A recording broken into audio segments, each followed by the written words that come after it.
Με τη ρομποτική τεχνολογία που διαθέτουμε πλέον, μπορούμε να αλλάζουμε συγκεκριμένα σημεία της άρθρωσης που πάσχουν και όχι ολόκληρη την άρθρωση. Και αυτό είναι κάτι πολύ σπουδαίο. Με τη χρήση του ρομποτικού βραχίωνα αφαιρείται μόνο ένα πολύ λεπτό στρώμα άρθρωσης που δεν δουλεύει και αντικαθίσταται μόνο αυτό το συγκεκριμένο.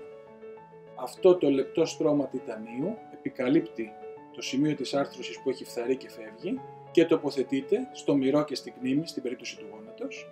και ενδιάμεσα μπαίνει ο τεχνητός μηνίσκος, αυτό το λεπτό στρώμα πολυεθυλενίου. Με τη ρομποτική τεχνολογία μπορούμε να αλλάξουμε μόνο τα σημεία στα οποία συμβαίνει η αρθρίτιδα, που μπορεί να είναι έσω, έξω ή στην επιγονατίδα, και αυτό γίνεται με μια πάρα πολύ υψηλή ακρίβεια, χρησιμοποιώντας μια ειδική αξονική τομογραφία,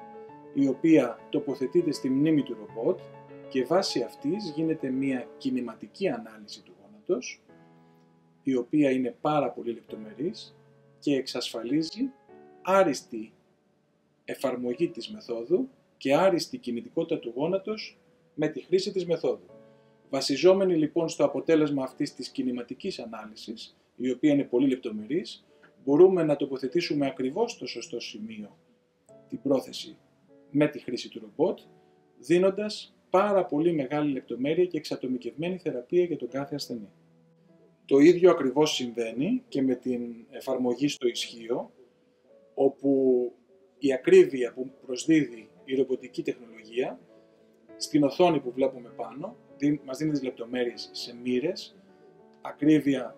κλάσματος του χιλιοστού και ακρίβεια μίας μοίρας στην τοποθέτηση της άρθρωσης του ισχύου, που προσδίδει στο τελικό αποτέλεσμα ένα μακροχρόνια καλό αποτέλεσμα και μια άριστη τοποθέτηση στην ακριβή θέση που πρέπει να μπει η πρόθεση. Με τη χρήση του ρομπότ δίνουμε τεράστια σημασία στη λεπτομέρεια, η οποία όμως είναι πάρα πολύ σημαντική για το τελικό αποτέλεσμα. Ακόμα και διαφορά λίγων χιλιοστών έχουν μεγάλη σημασία για την διάρκεια της πρόθεσης και για το τελικό αποτέλεσμα στη βάδηση και στην έλλειψη πόνου.